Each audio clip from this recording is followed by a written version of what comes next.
भरतीसाठी मित्रांनो आपल्याकडे फक्त आता काही दिवस बाकी आहेत पहा. बरोबर आता आपल्या या ठिकाणी पेपर मित्रांनो या ठिकाणी पहा 26 तारखेला होणार आहे. आपल्याकडे फक्त आता बोटावर मोजण्याजोगे दिवस बाकी आहेत पहा.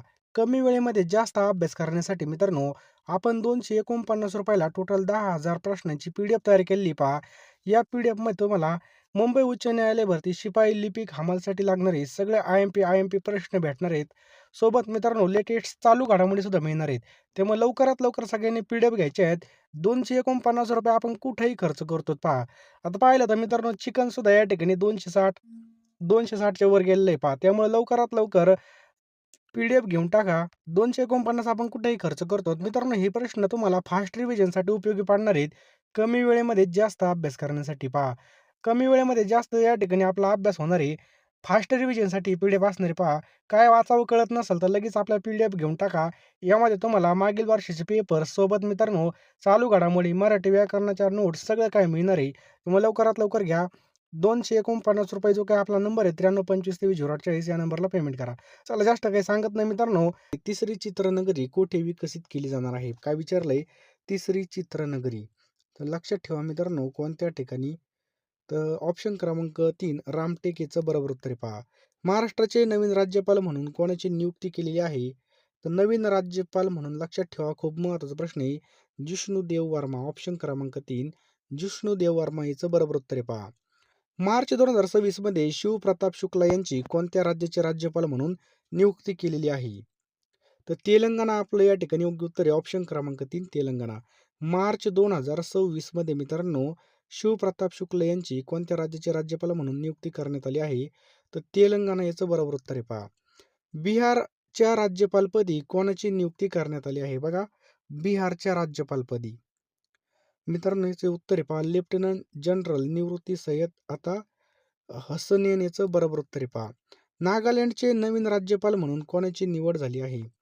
तर मित्रांनो नागालँडचे नवीन राज्यपाल म्हणून नंदकिशोर यादव याचं बरोबर उत्तर आहे. ऑप्शन क्रमांक 3 नंदकिशोर यादव. तमिळनाडूचे माजी राज्यपाल R.N. रवी यांची आता कोणत्या राज्याचे राज्यपाल म्हणून बदली झाली आहे?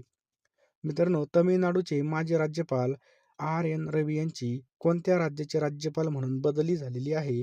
तर लक्षात ठेवा पश्चिम बंगाल याचं बरोबर उत्तर आहे पहा. ऑप्शन क्रमांक 4 पश्चिम बंगाल.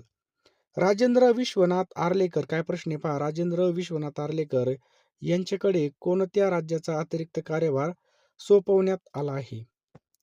तर मित्रांनो तमिळनाडू याचं बरोबर उत्तर आहे. ऑप्शन क्रमांक 1 तमिळनाडू. नेक्स्ट आहे मित्रांनो कविंदर गुप्ता यांची कोणत्या राज्याच्या राज्यपालपदी नियुक्ती झाली आहे? तर कविंदर गुप्ता यांचे मित्रांनो ऑप्शन क्रमांक 2 हिमाचल प्रदेश. लक्षात ठेवायचं आहे हिमाचल प्रदेश याचं बरोबर उत्तर आहे पहा. मार्च 2026 मध्ये महाराष्ट्रामधून राज्यसभेवर किती जागा बिनविरोध निवडल्या गेल्या?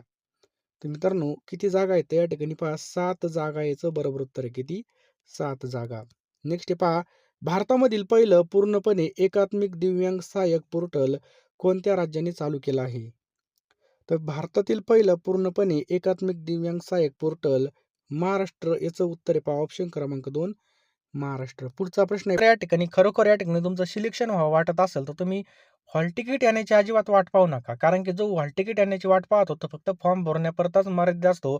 तर मित्रांनो तुम्ही बघा आत्तापासून जर या ठिकाणी अभ्यास केला तरच तुम्हाला या ठिकाणी भरपूर प्रमाणामध्ये फायदा होणार आहे. कारण की कॉम्पिटिशन भरपूर असणार आहे आणि या कॉम्पिटिशनमध्ये आपल्याला टिकायचं असेल तर लवकरात लवकर आपल्याला पी-डी-एफ घ्यावं लागणार आहेत पहा. म्हणजे अभ्यास करावा लागणार आहे पहा. तर बघा या ठिकाणी लिपिक आणि शिपाई पदासाठी बघा आपल्याकडे 10,000 प्रश्नांच्या पी-डी-एफ असणार आहेत पहा. या पी-डी-एफमध्ये तुम्हाला सर्व विषय मिळणार आहेत. तुम्हाला काय करायचं आहे मित्रांनो ₹249 या पी-डी-एफ असणार आहेत. कारण की बघा आता आपल्याकडे वेळ आहे बघा कमी वेळेमध्ये जास्त अभ्यास करण्यासाठी बघा आपल्याला या ठिकाणी टेक्निकली अभ्यास करणं खूप गरजेचं आहे पहा. कोणत्या प्रकारे प्रश्न येतात, कसे प्रश्न येतात हे सगळं बघा आपण सिलेबसनुसार एकूण 10,000 प्रश्न तयार केलेले आहेत मित्रांनो. हे प्रश्न तुम्हाला तुमच्या पेपरमध्ये अत्यंत महत्त्वाचे असणार आहेत पहा. पी-डी-एफ घ्यायचे असेल तर आत्ताच घ्या मित्रांनो. कारण की एकदा वेळ निघून गेली की आपल्याला काहीच करता येणार नाही. म्हणजे या ठिकाणी आपल्याला जास्तीत जास्त रिव्हिजन आपली होईल. जितकी जास्त रिव्हिजन होईल तितका जास्त आपला स्कोर येईल आणि तितकं आपलं फायनल लिस्टला नाव येईल पहा. त्यामुळे लवकरात लवकर पी-डी-एफ घ्यायच्यात आपल्याला 10,000 प्रश्नांच्या पी-डी-एफ या ठिकाणी असणार आहेत ₹249 ला पहा. तुम्हाला काय करायचं बघा 9325230840 या नंबरला बघा ₹249 या ठिकाणी फोनपे किंवा गुगल पे करायचं आहे किंवा हा जो काही क्यूआर दिसतोय, या क्यूआरला सुद्धा तुम्ही स्कॅन करून पैसे पाठवू शकता आणि याच नंबरला तुम्हाला WhatsAppला स्क्रीनशॉट पाठवायचा आहे पहा. स्क्रीनशॉट पाठवल्यानंतर तुम्हाला मी 1 मिनिटामध्ये सर्व पी-डी-एफ पाठवून देईल आणि लगेचच्या लगे आपल्याला त्या पी-डी-एफवरती तुटून पडायचं आणि लगेच अभ्यास चालू करायचा आहे पहा. जेवढा जास्त वेळ होईल बघा, तेवढा जास्त आपला अभ्यास कमी होईल. त्यामुळे लवकरात लवकर घ्या पहा. आपल्याकडे आता वेळ आहे बघा. वेळेचा सदुपयोग करायचा बघा. नंतरून पी-डी-एफ घ्या. तुम्ही जितका उशीर कराल तितका जास्त रिव्हिजन तुमच्या कमी होणार. तुम्हाला यामध्ये चालू घडामोडी सुद्धा मिळणार एका वर्षाच्या.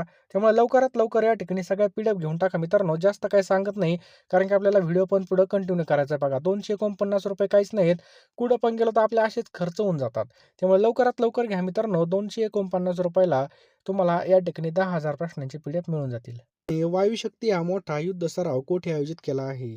मित्रांनो, भारतीय हवाई दलाने वायुशक्ती हा मोठा युद्ध सराव पोखरण, राजस्थान या ठिकाणी आयोजित केलेला आहे पहा. T20 विश्वचषक 2026चं विजेतेपद कोणत्या देशाने जिंकलं आहे? तर मित्रांनो, भारताने हे जिंकलेले आहे पहा. ऑप्शन क्रमांक 2 भारत याचं बरोबर उत्तर आहे पहा. T20 विश्वचषक 2026चा उपविजेता देश कोणता ठरला आहे? तर न्यूझीलंड मित्रांनो याचं बरोबर उत्तर आहे. ऑप्शन क्रमांक 3 न्यूझीलंड.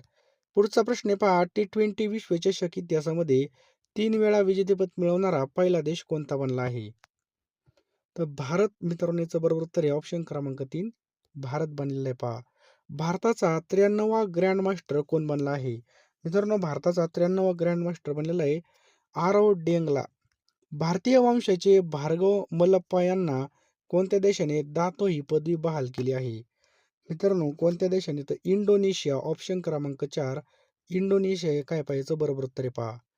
नेक्स्ट आहे पहा. पाण्याने अंत्यसंस्कार करण्याची परवानगी देणारा युनायटेड किंगडममधील पहिला देश कोणता बनला आहे? पाण्याने अंत्यसंस्कार. तर बघा, स्कॉटलंड याचं बरोबर उत्तर आहे. ऑप्शन क्रमांक 2 स्कॉटलंड. लोकसभेच्या विशेषाधिकार समितीच्या अध्यक्षपदी कोणाची नियुक्ती करण्यात आली आहे? तर मित्रांनो, रविशंकर प्रसादची या ठिकाणी नियुक्ती केलेली पहा. ऑप्शन क्रमांक 3 रविशंकर प्रसाद. नेक्स्ट आहे पहा. रोलिंग बजेट स्वीकारणारे भारतातील पहिलं राज्य कोणतं बनलं आहे? मित्रांनो, रोलिंग बजेट स्वीकारणारं भारतातील पहिलं राज्य बनलं आहे. ऑप्शन क्रमांक 3 मध्य प्रदेश. लक्षात ठेवा, मध्य प्रदेश हे राज्य बनलेलं आहे पहा. भारताचे सध्याचे राज्यसभेचे सभागृह नेते कोण आहेत? तर मित्रांनो, कोण आहे पहा? जगत प्रकाश नड्डा याचं बरोबर उत्तर आहे पहा. 26-27 वर्ष महापुरुषांपासून प्रेरित सामाजिक आणि समरसता वर्ष म्हणून साजरे करण्याची घोषणा कोणत्या राज्याने केली आहे? मित्रांनो, ही महाराष्ट्र राज्याने केली आहे. नेक्स्ट आहे मित्रांनो, लोकसभेचे विद्यमान विरोधी पक्ष नेते म्हणून कोणाची नियुक्ती करण्यात आली आहे? तर मित्रांनो, कोणाची नियुक्ती केली आहे? तर राहुल गांधी यांची नियुक्ती केलेली पहा. भारताच्या 15व्या राष्ट्रपती द्रौपदी मुर्मू या कितव्या महिला राष्ट्रपती आहेत? आपल्याला विचारलं कितव्या महिला राष्ट्रपती आहेत? तर दुसऱ्या महिला राष्ट्रपती आहेत पहा. भारताचे 15वे उपराष्ट्रपती म्हणून कोणाची निवड झाली आहे? तर लक्षात ठेवा, सी.पी. राधाकृष्ण यांची निवड झाली पहा. लोकसभेचे महासचिव म्हणून सध्या कोण कार्यरत आहेत? तर लोकसभेचे महासचिव म्हणून उत्पल कुमार सिंह. ऑप्शन क्रमांक 1 उत्पल कुमार सिंह हे कार्यरत आहेत पहा. राज्यसभेचे विरोधी पक्षनेते मल्लिकार्जुन खरगे आहेत. तर राज्यसभेचे महासचिव कोण आहेत? तर मित्रांनो, महासचिव कोण आहेत? तर लक्षात ठेवायचं आपल्याला ऑप्शन क्रमांक 3 पी.सी. मोदी पहा. लक्षात ठेवायचं पी.सी. मोदी. पुढचा प्रश्न आहे मित्रांनो, पहिला Khelo India water sports festival 2025चं आयोजन कोठे करण्यात आलं आहे? तर मित्रांनो, लक्षात ठेवायचं कोणत्या ठिकाणी करण्यात आलं आहे? तर मध्य प्रदेश. लक्षात ठेवा, मध्य प्रदेशमध्ये करण्यात आलेले पहा. पहिल्या खेलो इंडिया वॉटर स्पोर्ट्स फेस्टिवलमध्ये पदक तालिकेमध्ये कोणतं राज्य अव्वल स्थानावरती राहिलं? तर मध्य प्रदेश राज्यच मित्रांनो हे अव्वल स्थानावरती राहिलेले आहे. खेलो इंडिया युथ गेम्स 2025चं आयोजन कोणत्या राज्यामध्ये करण्यात आलं होतं? तर कोणत्या राज्यामध्ये मित्रांनो करण्यात आलं होतं? तर बिहारमध्ये हे करण्यात आलं होतं पहा. नेक्स्ट आहे पहा, 7व्या खेलो इंडिया युथ गेम्स 2025 मध्ये कोणत्या राज्याने पदक तालिकेमध्ये प्रथम क्रमांक पटकावला होता? तर आपल्या महाराष्ट्र राज्याने. लक्षात ठेवायचं आहे, प्रथम क्रमांक पटकावला होता 7व्या खेलो इंडिया युथ गेम्समध्ये. पुढचा प्रश्न आहे मित्रांनो, रणजी ट्रॉफी 2025-26चा विजेता संघ कोणता आहे? तर जम्मू आणि काश्मीर. मित्रांनो, याचं योग्य उत्तर आहे ऑप्शन क्रमांक 3 जम्मू आणि काश्मीर. 2025-26च्या रणजी ट्रॉफीचा उपविजेता संघ कोणता ठरला? तर कर्नाटक. मित्रांनो, याचं बरोबर उत्तर आहे. नेक्स्ट आहे पहा 2025-26च्या हंगामामध्ये कोणत्या मोठ्या खेळाडूंनी 12 वर्षानंतर रणजी ट्रॉफीमध्ये पुन्हा आगमन केलं? तर विराट कोहली. ऑप्शन क्रमांक 2 विराट कोहली याचं बरोबर उत्तर आहे पहा.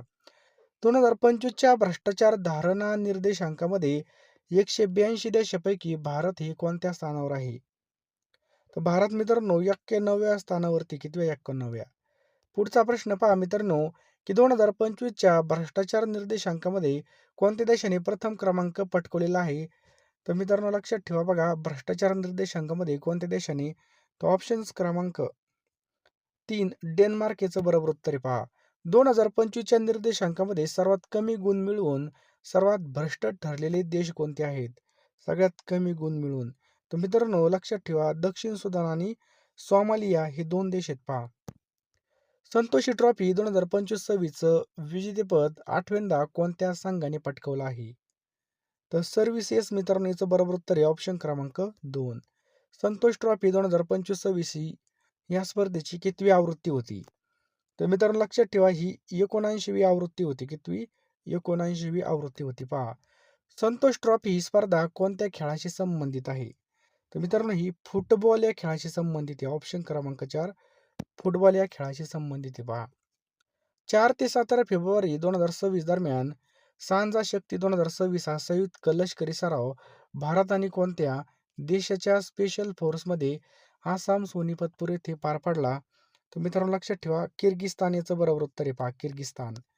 फेब्रुवारी 2026 मध्ये भारताने आयोजित केलेल्या इंटरनॅशनल फ्लीट रिव्ह्यू 2026 मध्ये कोणत्या देशाच्या युद्धनौकेने सहभाग घेतला होता? तर मित्रांनो ऑप्शन्स क्रमांक 1 इराण. इराणने सहभाग घेतला होता. वज्र प्रहार 2026 संयुक्त लष्करी सराव भारत आणि कोणत्या देशादरम्यान आयोजित केला जात आहे? तर भारत आणि अमेरिका ऑप्शन क्रमांक 2 यांच्यामध्ये हा आयोजित केला जात आहे. वज्र प्रहार 2026 ची कोणती आवृत्ती हिमाचल प्रदेशामध्ये पार पडली आहे? मित्रांनो 16वी आवृत्ती. ऑप्शन क्रमांक 3 16वी आवृत्ती याचं बरोबर उत्तर आहे पहा. धर्म गार्डियन 2026 हा संयुक्त लष्करी सराव भारत आणि कोणत्या देशादरम्यान आयोजित करण्यात आला? तर जपान याचं बरोबर उत्तर आहे पहा. ऑप्शन क्रमांक 2 जपान. धर्म गार्डियन 2026चा कितवा संकलन आवृत्ती उत्तराखंडमध्ये आयोजित करण्यात आली? तर मित्रांनो 7वा. लक्षात ठेवा बघा 7वा. नेक्स्ट आहे पहा, फेब्रुवारी 2026 मध्ये भारत आणि किर्गिस्तान संयुक्त विशेष दल सराव खंजर 13वी आवृत्ती कुठे आयोजित करण्यात आली होती? तर मित्रांनो मिसानारी आसाम या ठिकाणी आयोजित करण्यात आली होती पहा. 67वा महाराष्ट्र केसरी 2025 कोण बनला आहे? तर मित्रांनो 67वा महाराष्ट्र केसरी पृथ्वीराज मोहोळ हा बनलेला आहे पहा. 67वी महाराष्ट्र केसरी स्पर्धा कुठे आयोजित केली होती? तर मित्रांनो पुणे वाघोली याचं बरोबर उत्तर आहे पहा. पहिली महिला महाराष्ट्र केसरी कोण ठरली होती? तर प्रतीक्षा रामदास बागडी.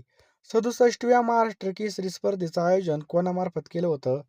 तर मित्रांनो रामकृष्ण सातव पाटील. ऑप्शन क्रमांक 2 याचं बरोबर उत्तर आहे पहा. पर्यंत आले असेल तर सर्वांचं हार्दिक स्वागत. तुम्हाला तुमच्या भविष्याची अतिशय काळजी पहा. करिअरबद्दल तुम्ही अतिशय चिंतेमध्ये आहात. तर मित्रांनो पहा, आपल्याला योग्य डायरेक्शनने अभ्यास करणं खूप महत्त्वाचं आहे पहा. कारण की जर आपल्याला पुण्याला जायचं असेल तर आपण बघा या ठिकाणी मुंबईची गाडी धरली तर आपण जेवढं जास्त वेगाने जाणार तितकं जास्त आपण आपल्या टार्गेटपासून लांब जाणार. त्यामुळं योग्य दिशा खूप महत्त्वाची असते बघा. त्यामुळे योग्य दिशेने अभ्यास करण्यासाठी आपण टोटल या ठिकाणी 10,000 प्रश्नांचे PDF तयार केलेले आहेत पहा. ह्या PDF मित्रांनो तुम्हाला या ठिकाणी ₹249 पेमेंट केल्यानंतर एका मिनिटामध्ये मिळणार आहेत. यामध्ये तुम्हाला सर्व विषय मिळणार आहेत पहा. लिपिक पदासाठी त्याचबरोबर शिपाई पदासाठी तुम्हाला मिळणार आहेत. तुम्ही कोणताही फॉर्म भरला असेल, दोन्ही पण फॉर्म भरला असेल त्याची सुद्धा या ठिकाणी PDF मिळून जातील मित्रांनो. ₹249 तुम्हाला फोनपे, गुगल पे करायचे आहेत. मी तुम्हाला एका मिनिटामध्ये सगळ्या PDF पाठवून देईल पहा. जास्त काही सांगत नाही. लवकरात लवकर फोनपे, गुगल पेमध्ये जा किंवा या नंबरला तुम्ही त्याचा स्क्रीनशॉट पाठवा. मी तुम्हाला सर्व PDF या ठिकाणी पाठवून देईल. त्यामुळे लवकरात लवकर PDF घ्यायचे आहेत पहा. नंतर हॉल तिकीट आले, नंतर आपलं बघा या ठिकाणी पटकन ऑनलाईनची प्रोसिजर लई फास्ट असते पहा. लवकरात लवकर या ठिकाणी आपण जर अभ्यासाला लागलो तर तोच आपलं रिव्हिजन जास्त होईल आणि जास्तीत जास्त आपल्याला त्याचा फायदा होऊन जाईल.